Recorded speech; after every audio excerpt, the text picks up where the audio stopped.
ислам діні келмеске дейін әйелдер белгілі бір зат дәрежесіндеге дейін төмен түскен болатын. Тіпті дүниеде қыз бала дүниеге келсе, олардың абыройын төгетін бір адам дүниеге келді деген сияқты осындай бір түсінік болған. Ал исламның келуімен қыздарды не істеді? Қыздардың жалпы әйел қауымның дәрежесін жоғары көтерді. Шариғатта әйелдің деңгейін көтергенменен, бірақ ер адамға қарағанда сәл бір қадамға кішкене төмен тұрады. Ол біздің салт дәстүрімізде де бар. Бірақ осы аятқа сүйене отырып әйелдерді төмендетуге, немесе әйелдердің құқығына қол сұғуға ол шариғатымыз рұқсат бермейді. Ата-бабаларымыз қызды қыз еркем, қылығымен көркем деп еркелетіп өсірген ғой.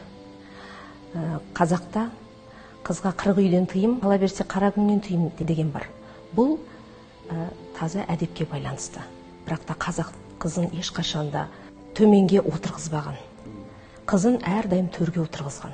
Сондай-ақ зейнеттерін толығыменен жапсын, бірақ өздігімен көрінетін жерлерін бөлек деді Аллах Тағала Құран кәрімде. Яғни өздігімен көрінетін бөлек жерлер дегенімізді ғұламаларымыз түсіндіреді. Мына қолы алақаны, екі аяғы, беті, жүзі дейді. Енді қарайтын болсақ, біздің жаңағы жалпы салт дәстүрімізге де, шариғатымызға да қайшы болған нәрсені жаңағы бір арабтың, яки болмаса ирандықтың, немесе басқа бір жаңағы күн ыстық жерлердің дәстүрін алып келіп, оны шариғат деп тығып жатқаны дұрыс емес. Аллах Тағала қалай жапсаң, олай жап, әйтеуір ұятты жерің ашық болмаса болды деді.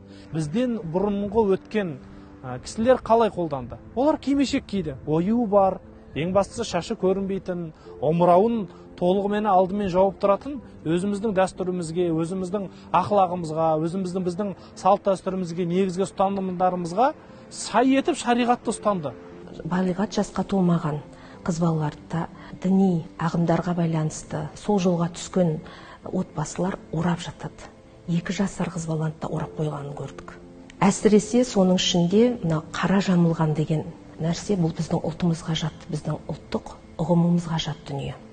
Қазақ қай кезде қара жамылған? Қазақтың әйелі ер азаматынан айырылып, басына қайғы түскен кезде қара жамылған. Оның өзінде де 3 күнге дейін екен. Жалпы имамдар жағынан, ұстаздар жағынан қанша да уағыздар айтылса да, шетелдік адамдарды тыңдап жатқан жайы бар. Еліне, жеріне жаны ашыған адам ол өзінің сол мекендегі шариғатты дұрыс түсінген, соны оқыған адамдардан тыңдау керек.